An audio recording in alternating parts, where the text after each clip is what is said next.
పేదవాళ్లతో మాకున్న శత్రుత్వం ఏంది? పేదవాళ్ళ నిరాశ్రయులు చేయాలని ప్రభుత్వం ఎందుకు అనుకుంటుంది? పేదవాళ్ళతో శత్రుత్వం చేసినోడు తిరిగి మళ్ళీ అధికారంలోకి వస్తాడా? ఎక్కువ నా ఆలోచన ఏముంటుంది? ఇంకోసారి ముఖ్యమంత్రి కావాలి, మా ప్రభుత్వం రావాలని ఉంటుంది. అది రావాలంటే వాళ్ళకి మేలు చేయాలి, కానీ వాళ్ళని విధ్వంసం చేస్తే అది జరుగుద్దా? ఇది చేస్తే రేవంత్ రెడ్డికి చరిత్రలో ఒక పేరు వస్తుంది, కాంగ్రెస్ పార్టీకి ఈ ప్రభుత్వానికి మంచి పేరు వస్తుంది. ఈ రెండు వస్తే రెండోసారి కూడా మేము అధికారానికి దూరం అవుతామని కొంతమంది కడుపులో కుళ్ళు, మాటల్లో విషం, చూపుల్లో పగ, ఈ మూడు కాంబినేషన్స్తోని దీన్ని అడ్డుకునే ప్రయత్నం చేస్తున్నారు. ఇక ఇదంతా మీకు అప్పచెప్పిన నా జిమ్మేదారి అయిపోయింది. మీరందరు దీన్ని కాపాడుకుందామా లేకపోతే కాలానికి వదిలేద్దామా మీరే డిసైడ్ చేయండి. ఓపెన్గా వెబ్సైట్ ఇచ్చిండ్రు, musi.telangana.government.in.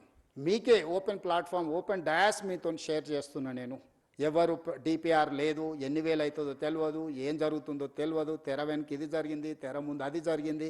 ఇక ఈ ఊహాగానాలకు, కాన్స్పిరసీ థియరీస్కి పులి స్టాప్ పెట్టండి దయచేసి. ఇంకా మీరు పెట్టినా కూడా నేను అనేది ఏం లేదు.